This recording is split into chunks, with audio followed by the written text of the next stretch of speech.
So, last but not least, our final recipient of the Gerald B. O'Connor Award this year is Skippy Weinstein, and I'm told he insists on being called Skippy.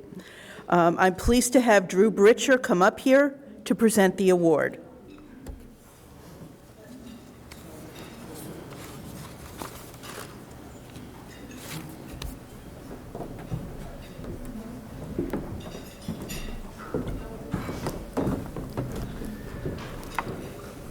There are certain rare honors one gets in life, and for me this is one of the greatest. In my early career, I worked for a very accomplished trial lawyer that many of you would know. His name was Bernard Conway, Bernie the attorney as he was known to a lot of us. And in my early career, Bernie told me I needed to pay attention to two extraordinarily accomplished trial lawyers and learn from them at a distance. One of those was Jerry O'Connor. And I won't tell you about the first time I met Jerry, but certainly the other person was someone who I got regaled with stories about, and that was Skippy Weinstein. Besides the extraordinary trial skills, I get to hear about the blowing the carbons out of his sports cars on Route 78 stories. And I got to hear about his preparing his summations by taking a ride on his horse. But I also got to hear from Bernie about what it was that made Skippy so unique. It was his creativity, his willing to think outside the box, his willing to challenge the norms. Skippy has 40, let me repeat that, 40 reported decisions in our courts. Skippy tried 14 criminal cases, including a capital murder case.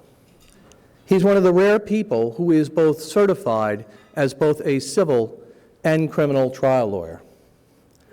If you were here during the cocktail party at the end, you got to hear that wonderful sound of them trying to get us to all come in the room. And the group I was standing with all, turned to each other and said, uh-oh, I feel like it's time to go to Oz to meet the wizard based upon that.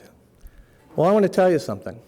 The first time I met Skippy, I went to his office in Morristown for something, and I felt like I had gone to Oz, and like when the doors opened to his office, I had met the wizard, the man who absolutely just in seconds charmed the socks off of anybody that he had ever met, including me. But there's one thing about Skippy that is, I'm going to bet, despite this amazing array of trial lawyers, that is particularly unique. And admittedly, as a student of politics, it is the thing that has most been impressive to me about Skippy's background. Skippy's one of the very, very rare people who actually has had the opportunity to vote for who the President of the United States would actually be. He has been an elector in the Electoral College and voted for president in the real sense. Skippy, it is an honor to be able to stand here and ask for you to please come forward so that we can give you your award.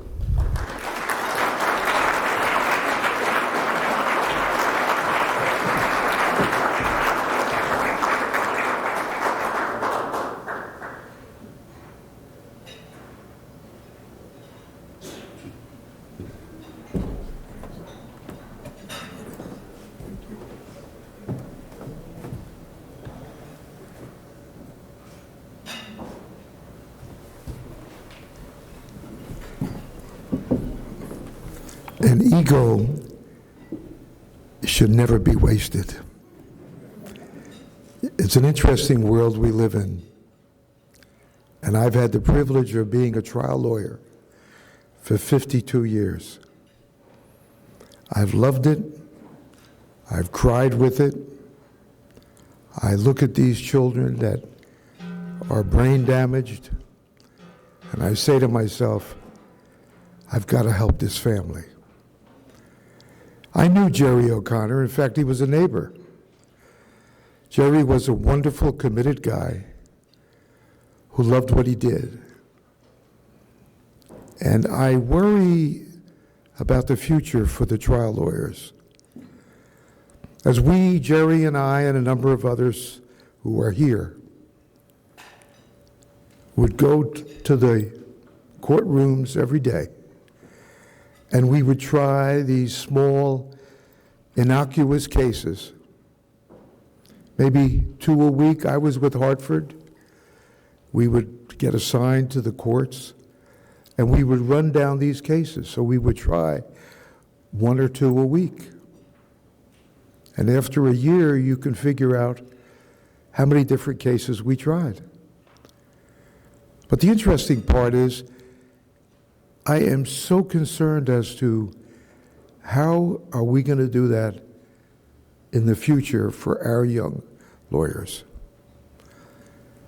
I hope there are no judges in this room, but what concerns me is when a judge doesn't want to try a case, or when a judge said to us, Ty, Sergio, and myself in Hudson County, I don't like your case. Now, what do you do with that? Because you know there's an attitude there. But when you become a trial lawyer, you challenge. You go outside the box. And I loved it. Whatever I could do to screw up the defense, it was a pleasure. I lived it. And I know each and every one of you live it every day.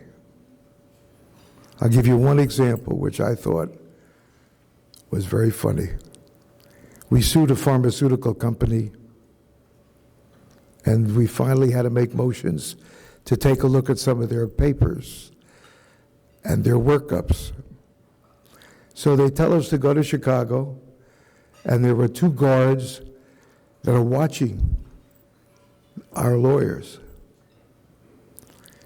And we found something that was very important, what's something you all do every day.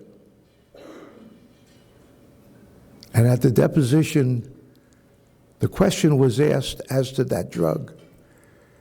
They said it was tested.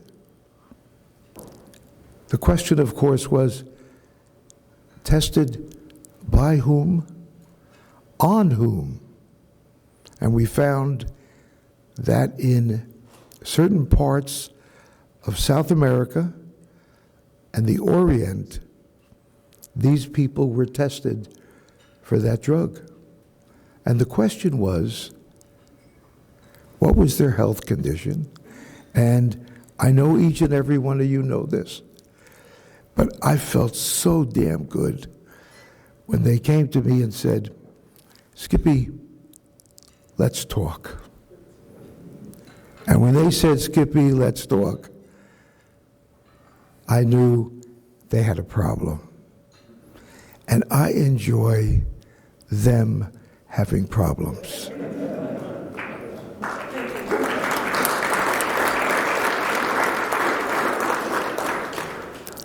Thank you for this wonderful award. I enjoy joining Drew and Ty and Armin at their wonderful firm. I've tried cases in New York and New Jersey for 52 years.